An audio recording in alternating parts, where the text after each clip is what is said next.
ఓం శ్రీ గణేశాయ నమః. మీరు కష్టాలు పడుతున్నట్లయితే ఈ గణేశాష్టకాన్ని వింటే మీ కష్టాలు దూరమవుతాయి. మీరు ఏ కార్యం తలపెట్టినా ఆటంకాలు అనేవి లేకుండా చేసి విజయం వరించేటట్లు చేస్తుంది. ఈ గణేశాష్టకం వల్ల మనకు జ్ఞానాన్ని, శక్తిని పెంచుతుంది. అతి శీఘ్రంగా గణేష్ అనుగ్రహం పొందాలంటే ఈ అష్టకాన్ని భక్తితో, శ్రద్ధతో వింటే చాలు. మీకు ఎటువంటి కష్టాలు, బాధలు దరిచేరవు. మీరు గణేష్ అనుగ్రహం వల్ల ధనవంతులు కాగలరు. గజాననాయ గాంగేయ సహజాయ సదాత్మనే గౌరీ ప్రియతనూజాయ గణేశాయాస్తు మంగళం.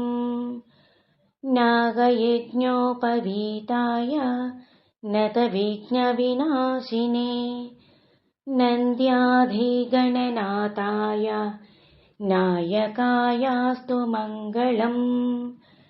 ఇభవత్రాయ చేంద్రాది వందితాయ చిదాత్మనే ఈశాన ప్రేమ పాత్రాయ చేష్టదాయాస్తు మంగళం.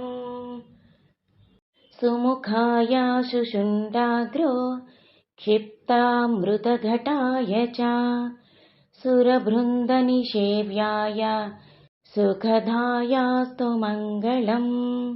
చతుర్భుజాయ చంద్రార్ధ విలసన్మస్తకాయ చ చరణావనతానర్ధ తారణాయాస్తు మంగళం.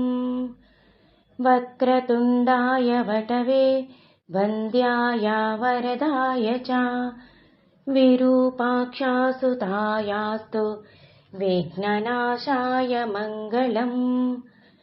ప్రమోదామోదరూపాయ సిద్ధివిజ్ఞానరూపిణే ప్రకృష్టాపాపనాశాయ ఫలదాయాస్తు మంగళం.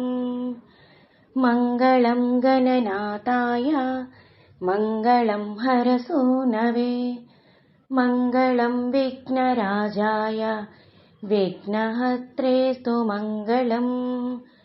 శ్లోకాష్టకమిదం పుణ్యం మంగళప్రదమాదరాత్ పఠితవ్యం ప్రయత్నేన సర్వవిఘ్ననివృత్తయే.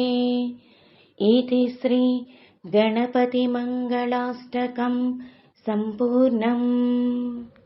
నా వీడియో కనుక మీకు నచ్చినట్లయితే లైక్ చేయండి, షేర్ చేయండి, సబ్స్క్రైబ్ చేయండి.